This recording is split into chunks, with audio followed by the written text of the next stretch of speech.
Hi all, welcome to Competitive Cracker.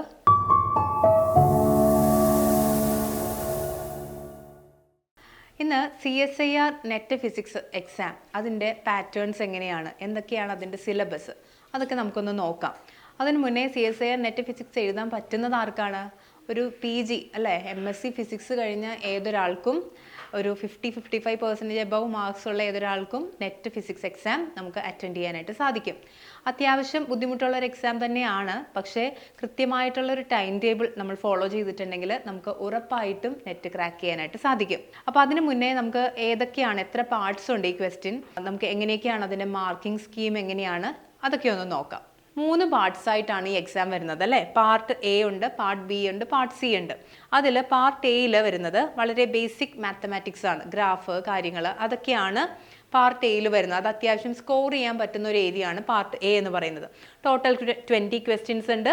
ഒരു 15 questions നമ്മൾ attend ചെയ്താൽ മതി.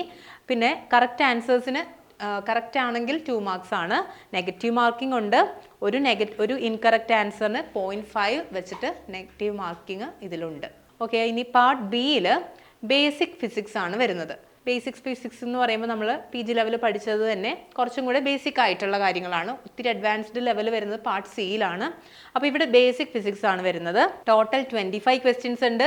പിന്നെ 20 ക്വസ്റ്റ്യൻസ് നമ്മൾ അറ്റൻഡ് ചെയ്താൽ മതി. പിന്നെ 3.5 മാർക്സ് ആണ് ഓരോ കറക്റ്റ് ആൻസേഴ്സിനും കിട്ടുന്നത്. അതുപോലെ തന്നെ 0.87 മാർക്സ് വെച്ചിട്ട് നമുക്ക് ഓരോ ഇൻകറക്റ്റ് ആൻസേഴ്സിന് കുറയുകയും ചെയ്യും. പാർട്ട് സിയിൽ അഡ്വാൻസ്ഡ് ലെവലാണ്. ടോട്ടൽ 30 ക്വസ്റ്റ്യൻസ് ഉണ്ട്. ഇതാണ് ഏറ്റവും ചലഞ്ചിങ് ആയിട്ടുള്ള ഒരു സെക്ഷൻ കേട്ടോ. കാരണം ടോട്ടൽ 30 ക്വസ്റ്റ്യൻസ് ഉണ്ട്. അറ്റൻഡ് ചെയ്യേണ്ടത് 20 ക്വസ്റ്റ്യൻസ് ആണ്. 5 മാർക്സ് ആണ് ഓരോ കറക്റ്റ് ആൻസേഴ്സിനും 5 മാർക്സ് ആണ്. നെഗറ്റീവ് മാർക്സ് വരുന്നത് 1.25 മാർക്സ് ആണ്. അപ്പോൾ വളരെ ശ്രദ്ധിച്ച് ചെയ്യേണ്ട സെക്ഷനാണിത്.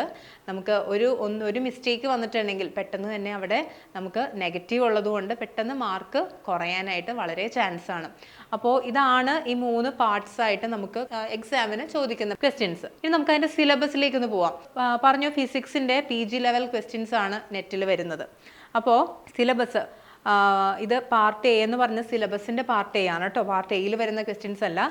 കോർ പേപ്പേഴ്സ് ആയിട്ട് വരുന്നത് ഇതൊരു 6 പേപ്പേഴ്സ് ഉണ്ട്. Mathematical methods of physics, classical mechanics, electro magnetic theory, quantum mechanics, thermodynamics and statistical physics, electronics. അതായത് ഓരോന്നും അതിൻ്റേതായ ഇമ്പോർട്ടൻസ് ഉണ്ട്. മാത്തമാറ്റിക്കൽ മെത്തേഡ്സ് ഓഫ് ഫിസിക്സ് ആണ് നമ്മൾ കൂടുതലും ആദ്യം തന്നെ പഠിച്ചു തുടങ്ങുക. നിങ്ങൾ ഈ എക്സാമിന് വേണ്ടി പ്രിപ്പയർ ചെയ്ത് തുടങ്ങുമ്പോൾ തന്നെ മാത്തമാറ്റിക്കൽ മെത്തേഡ്സ് ഓഫ് ഫിസിക്സ് ആ ഒരു ഓർഡറിൽ തന്നെ പഠിച്ചു പോയാൽ നമുക്ക് ഏതൊക്കെ തീർന്നു, ഏതൊക്കെ ദിവസങ്ങൾ ഏതൊക്കെ പഠിക്കണം, അങ്ങനെ ഒരു കൃത്യമായ ടൈം ടേബിൾ വെച്ചിട്ട് വേണം എല്ലാവരും പഠിച്ചു തുടങ്ങാനായിട്ട്. ഓക്കെ, അതിൽ മാത്തമാറ്റിക്കലി ഫിസിക്സിലേക്ക് വരുമ്പോൾ നമുക്ക് കൂടുതലും ഇൻ്റഗ്രേഷൻ, ഡിഫറൻഷിയേഷൻ അങ്ങനെയുള്ള കാര്യങ്ങളൊക്കെ നന്നായിട്ട് അറിഞ്ഞിട്ടുണ്ടാവണം. ഓക്കെ, അപ്പോൾ അതൊക്കെ ബേസിക് ആയിട്ട് വരുന്ന കാര്യങ്ങളാണ്. എങ്കിൽ കൂടി അതൊക്കെ നന്നായിട്ട് നിങ്ങൾക്ക് ആക്കിയതിന് ശേഷം മാത്രം നിങ്ങൾ പഠിക്കാനായിട്ട് ഇരിക്കുക. കാരണം കൂടുതലും അതിൽ വരുന്ന കാര്യങ്ങൾ ഇൻ്റഗ്രേഷൻ, ഡിഫറൻഷിയേഷൻ ഒക്കെയാണ്. അപ്പോൾ വളരെ ശ്രദ്ധിച്ച് ചെയ്യേണ്ട കാര്യങ്ങളാണ്. ഈ മാത്തമാറ്റിക്കൽ പ്രോബ്ലംസ് കൂടുതൽ വരുന്നത് മാത്തമാറ്റിക്കൽ മെത്തേഡ്സ് ഓഫ് ഫിസിക്സിൽ നിന്നാണ്. അതുപോലെ തന്നെ എല്ലാത്തിലും പ്രോബ്ലം ബേസ്ഡ് ക്വസ്റ്റ്യൻസും ഉണ്ട്, തിയറിറ്റിക്കൽ ബേസ്ഡ് ക്വസ്റ്റ്യൻസും ഉണ്ട്. ക്ലാസിക്കൽ മെക്കാനിക്സ് ആണെങ്കിലും ഇലക്ട്രോ മാഗ്നറ്റിക് തിയറി ആണെങ്കിലും ക്വാണ്ടം മെക്കാനിക്സ്, ഇതെല്ലാം തന്നെ ഇലക്ട്രോണിക്സ്, ഇതെല്ലാം തന്നെ ഒരുപോലെ ഇമ്പോർട്ടൻ്റ് ആയിട്ടുള്ള ഏരിയകളാണ്. ഓക്കെ, അപ്പോൾ ഇതാണ് സിലബസിൻ്റെ പാർട്ട് എയിൽ കോർ പേപ്പേഴ്സ് ആയിട്ട് വരുന്നത്. നമുക്കിനി പാർട്ട് ബി അഡ്വാൻസ്ഡ് ലെവലിലേക്ക് വരുമ്പോൾ നമുക്കറിയാം പാർട്ട് സിയിലാണ് നമ്മുടെ ക്വസ്റ്റ്യൻ പേപ്പറിൽ പാർട്ട് സിയിലാണ് അഡ്വാൻസ്ഡ് ലെവൽ ക്വസ്റ്റ്യൻസ് വരുന്നത്. ആ പാർട്ടിൽ വരുന്ന സിലബസ് ആണ് ഈ കാണിച്ചിരിക്കുന്നത്. ഇതിൽ പാർട്ട് എയിൽ കാണിച്ച അതേ പേപ്പേഴ്സും വരുന്നുണ്ട്. എക്സ്ട്രാ നമുക്ക് വരുന്നത് 3 പേപ്പേഴ്സും കൂടിയുണ്ട്. അത് atomic and molecular physics, condensed matter physics and nuclear and particle physics. ഇത് 3 പേപ്പേഴ്സും എക്സ്ട്രാ നമ്മൾ പഠിക്കേണ്ടതായിട്ടുണ്ട്.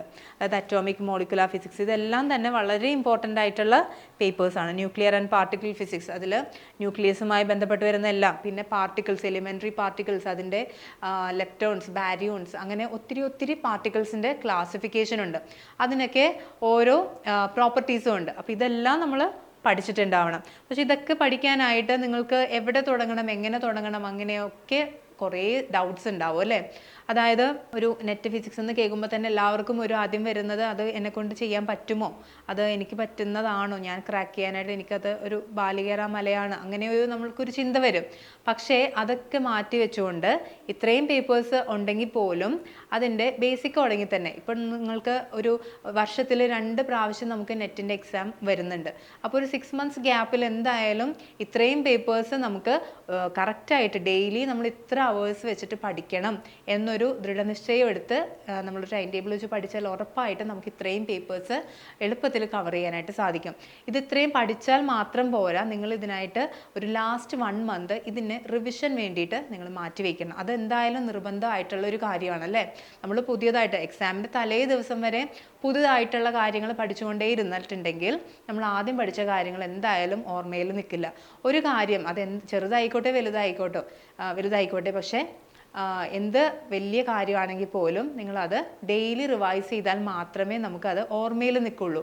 അപ്പോൾ ഈ പഠിക്കുന്ന കാര്യങ്ങൾ ഓരോ മന്തിനും ഓരോ പേപ്പേഴ്സ് വെച്ചിട്ട് പഠിക്കാനോ അങ്ങനെ എന്തെങ്കിലും ഒരു ടൈം ടേബിൾ നിങ്ങൾ ആദ്യമേ ഫിക്സ് ചെയ്ത് വെക്കുക. അപ്പോൾ അതിന് ശേഷം ഏറ്റവും അവസാന മന്ത് എക്സാമിന് അടുത്ത് വരുന്ന ആ ഒരു മന്ത് നിങ്ങൾ ഇത്രയും നാൾ പഠിച്ച കാര്യങ്ങളെല്ലാം റിവൈസ് ചെയ്യാനായിട്ടാണ് ഉപയോഗിക്കേണ്ടത്. അപ്പോൾ ഒരു പ്രാവശ്യം റിവൈസ് ചെയ്തുകൊണ്ട് ഓർമ്മ നിൽക്കണം എന്നില്ല, ഒരു 2-3 ടൈംസ് എങ്കിലും നിങ്ങൾ പഠിച്ച കാര്യങ്ങൾ ഒന്ന് വായിച്ച് പോകണം. എപ്പോഴും പഠിക്കുമ്പോൾ തന്നെ ഷോർട്ട് നോട്ട്സുകൾ പ്രിപ്പയർ ചെയ്ത് വെക്കുക. അപ്പോൾ അത് നിങ്ങൾക്ക് പിന്നീടാണെങ്കിലും ഏതൊരു എക്സാമിനും യൂസ് ചെയ്യാനായിട്ട് എളുപ്പമായിരിക്കും. അപ്പോൾ ഇങ്ങനെയുള്ള ഒരു സിസ്റ്റമാറ്റിക് ആയിട്ടുള്ള ടൈം ടേബിൾ ഫോളോ ചെയ്താൽ ആർക്കും ഇത് ക്രാക്ക് ചെയ്യാൻ പറ്റും എന്ന് എനിക്കൊരു വിശ്വാസമുണ്ട്. അപ്പോൾ നമുക്ക് ഇവിടെ CCയിൽ നമ്മൾ CSIR നെറ്റ് ഫിസിക്സിൻ്റെ ഒരു വിക്ടറി ബാച്ച് സ്റ്റാർട്ട് ചെയ്തിട്ടുണ്ട്. അപ്പോൾ ഇനി വരുന്ന ഈ ഡിസംബർ എക്സാമിന് വേണ്ടിയിട്ട് നമുക്ക് ഒരുമിച്ച് പഠിക്കാനായിട്ട് സാധിക്കും. കാരണം വളരെ എക്സ്പീരിയൻസ്ഡ് ആയിട്ടുള്ള ടീച്ചേഴ്സാണ് നമുക്ക് റെക്കോർഡഡ് ക്ലാസ്സുകൾ ഉൾപ്പെടെ അല്ലെങ്കിൽ ലൈവ് ക്ലാസ്സസ് ഓൾസോ നമുക്കിവിടെ കിട്ടുന്നുണ്ട്. അപ്പോൾ അതുപോലെ തന്നെ മെൻറ്റർഷിപ്പ് സപ്പോർട്ട്, നിങ്ങൾക്ക് എന്തൊക്കെ കാര്യങ്ങൾ പഠിച്ച് തുടങ്ങണം, എവിടെ നിന്ന് പഠിക്കണം, അങ്ങനെ ഒരു മെൻറ്റർഷിപ്പ് ഈ ഒരു എക്സാമിന് അത്യാവശ്യമായിട്ടുള്ളതാണ്. അപ്പോൾ ഒറ്റയ്ക്കിരുന്ന് പഠിക്കുമ്പോൾ നമ്മൾ ടൈം ടേബിൾ ഉണ്ടാക്കി പഠിച്ചാൽ പോലും ചിലപ്പോൾ നമുക്ക് അതിൽ പാകപ്പിഴകൾ സംഭവിക്കാം. അപ്പോൾ അതൊക്കെ മറികടന്നുകൊണ്ട് നമുക്കൊരു സിസ്റ്റമാറ്റിക് ആയിട്ടുള്ള ഒരു പ്ലാൻ വേണം എന്നുണ്ടെങ്കിൽ നമുക്ക് ഇങ്ങനെ ഒരു ബാച്ചിൽ ജോയിൻ ചെയ്ത് പഠിക്കാവുന്നതാണ്. അപ്പോൾ അങ്ങനെ പഠിക്കുമ്പോൾ നിങ്ങൾക്ക് എക്സാമുകൾ ഉണ്ടാവും. PYQs വളരെ ഇമ്പോർട്ടൻ്റ് ആയിട്ടുള്ള ഒരു കാര്യമാണ്. ഏതൊരു എക്സാമിനും അതിന് മുന്നത്തെ എക്സാമിൻ്റെ ക്വസ്റ്റ്യൻസ് നമുക്ക് കണ്ടിട്ടുണ്ടെങ്കിൽ എങ്ങനത്തെ ക്വസ്റ്റ്യൻസ് ആയിരിക്കും വരും എന്നുള്ള ഒരു ഔട്ട്ലൈൻ നമുക്ക് കിട്ടാനായിട്ട് PYQs നമ്മളെ സഹായിക്കും. അപ്പോൾ എപ്പോഴും PYQs പിന്നെ മോക്ക് ടെസ്റ്റുകൾ അത് വളരെ പ്രധാനപ്പെട്ടത് തന്നെയാണ്. നമുക്ക് CCയിൽ മോക്ക് ടെസ്റ്റുകൾ നമ്മൾ നടത്തുന്നുണ്ട് എക്സാമിനോടനുബന്ധിച്ചും. അതിന് മുന്നേ തന്നെ വീക്ക്ലി എക്സാംസ് ഉണ്ട്. ഓരോ ടോപ്പിക്ക് കഴിയുമ്പോൾ അതിന് റിവിഷൻ എക്സാമുകളുണ്ട്. അപ്പോൾ ഇതെല്ലാം ഒത്തിണങ്ങിക്കൊണ്ടുള്ള ഒരു ബാച്ചാണ് വിക്ടറി ബാച്ച്. അപ്പോൾ അതിലേക്ക് ജോയിൻ ചെയ്യാൻ എല്ലാവരും ശ്രമിക്കുക. നിങ്ങൾക്ക് ഒപ്പം CC ഉണ്ട്. അതിലൂടെ നമുക്ക് ഒരുമിച്ച് നെറ്റ് ക്രാക്ക് ചെയ്യാനായിട്ട് സാധിക്കും. അപ്പോൾ സ്ക്രീനിൽ കാണുന്ന നമ്പറിൽ നിങ്ങൾക്ക് കോൺടാക്ട് ചെയ്തിട്ടുണ്ടെങ്കിൽ കൂടുതൽ ഡീറ്റെയിൽസ് നിങ്ങൾക്ക് അറിയാനായിട്ട് സാധിക്കും. അപ്പോൾ ഇത്രയും വലിയൊരു ഓപ്പർച്യൂണിറ്റി നിങ്ങൾക്ക് കിട്ടുമ്പോൾ അത് യൂട്ടിലൈസ് ചെയ്യുക. അപ്പോൾ ഇതുപോലുള്ള യൂസ്ഫുൾ വീഡിയോസിനായിട്ട് സ്റ്റേ ട്യൂൺഡ്.